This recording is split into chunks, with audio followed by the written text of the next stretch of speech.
What's up you guys, Mindset Mastery here. Today I'm going to share with you 7 lessons from The Power of Habit by Charles Duhigg. If you're struggling with bad habits and want to replace them with good ones, then keep on watching. The first lesson is that every habit is part of a 3-step process. First, there's a cue, a trigger that tells your brain to go into automatic mode and which habit to use. Then, there's the routine, which can be physical, mental, or emotional.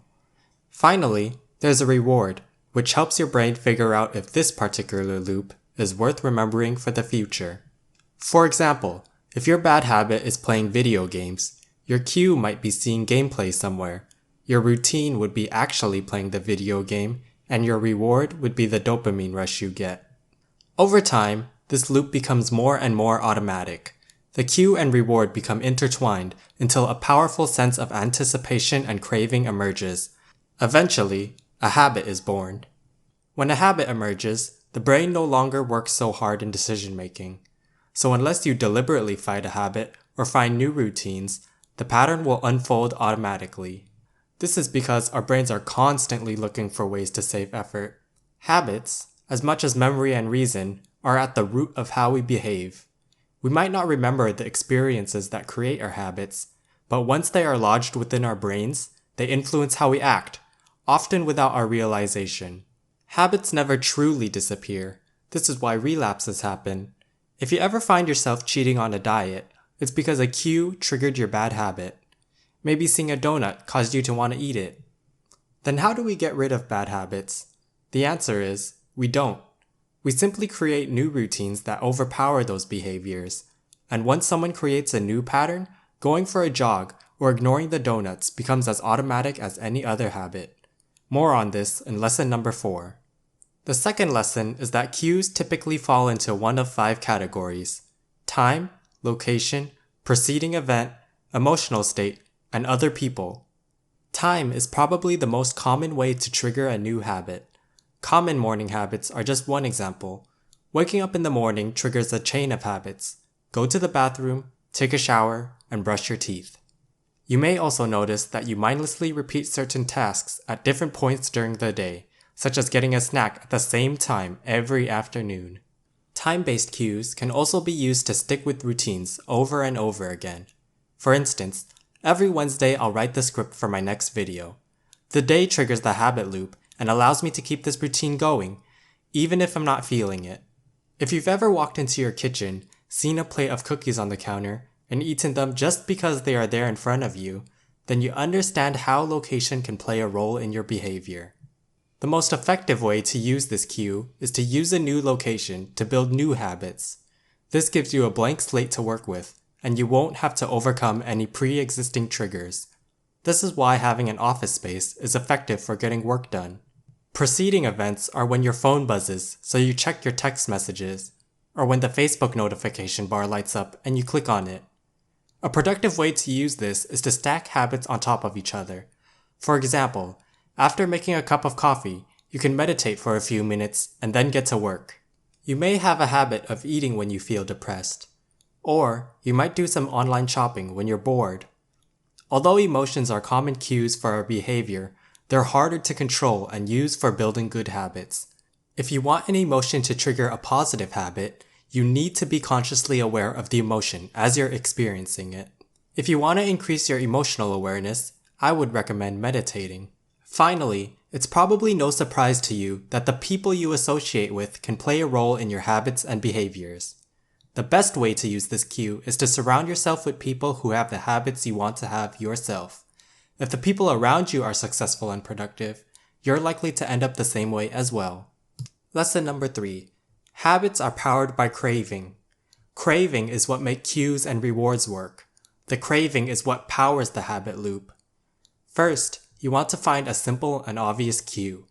Then, you want to clearly define the reward. Habits create neurological cravings. As we associate cues with certain rewards, a subconscious craving emerges in our brain that starts the habit loop spinning. A cue and a reward on their own aren't enough for a new habit to last. Only when your brain starts expecting the reward, craving the endorphins or sense of accomplishment, will it become automatic to lace up your jogging shoes each morning. The cue in addition to triggering a routine, must also trigger a craving for the reward to come. Let's take a look at brushing your teeth as an example. It's a habit that nearly everyone does. The reason why it's so ingrained into our minds is not because we think about having clean teeth. While cleanliness is the reason we brush our teeth, it's not why we automatically decide to do it every day. Actually, we brush our teeth because toothpaste creates a sensation. We crave that cool tingling, and in return, we equate it with cleanliness. Craving is what drives habits, not the reward. And figuring out how to spark a craving makes creating a new habit easier. The fourth lesson from the book is to change your routine. You can never truly extinguish bad habits. Rather, to change a habit, you must keep the old cue and deliver the old reward, but insert a new routine. Almost any behavior can be transformed if the cue and reward stay the same. The reason why many people fail to break a bad habit is that they don't identify the cue that triggers a certain routine.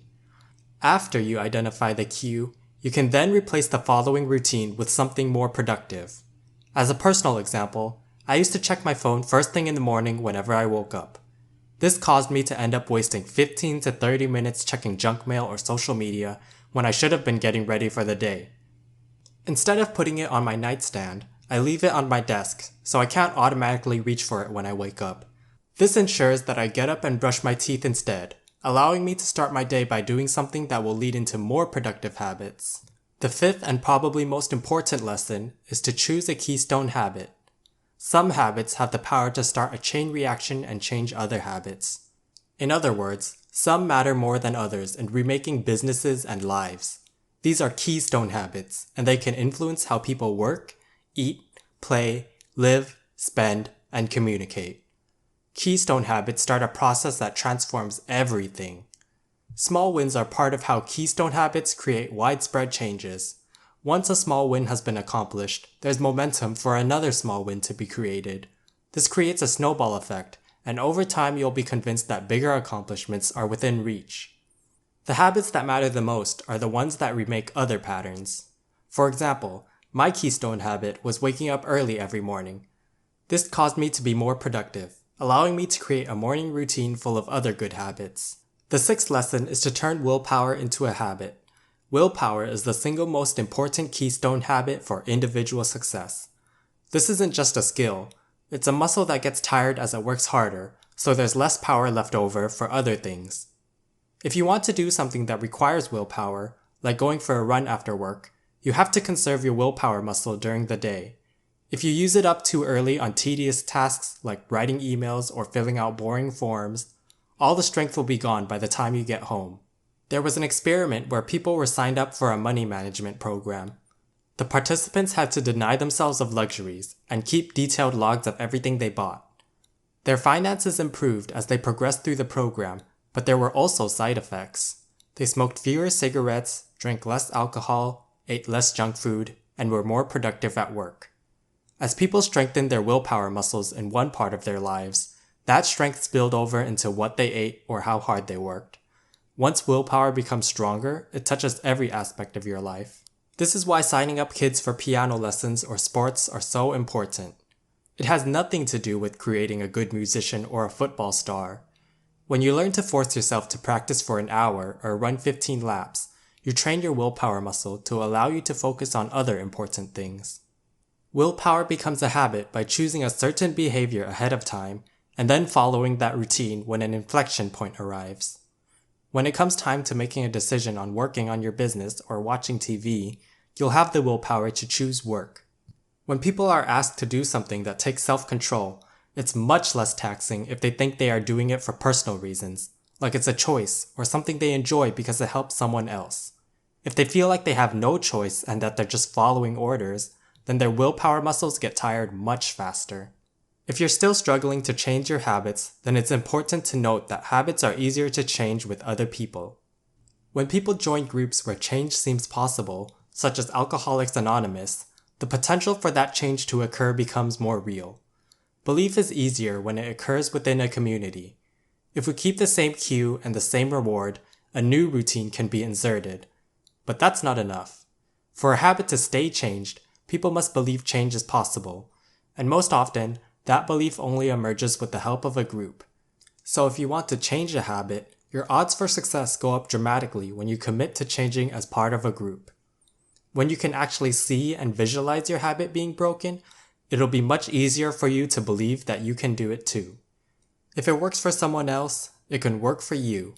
That being said, I want you to hit the notification bell because in the next video, I'm going to be covering Think and Grow Rich by Napoleon Hill. This book is all about getting into the right mindset to create wealth in your life. So again, I want you to hit the notification bell so you don't miss this video. In the meantime, while you wait for that video to come out, make sure you also check out these two videos right here. I talk a lot about mindset, business, and entrepreneurship, so if you're just starting out on your journey, I want to make sure you check out these videos as well. Thanks for watching, and I'll see you in the next one.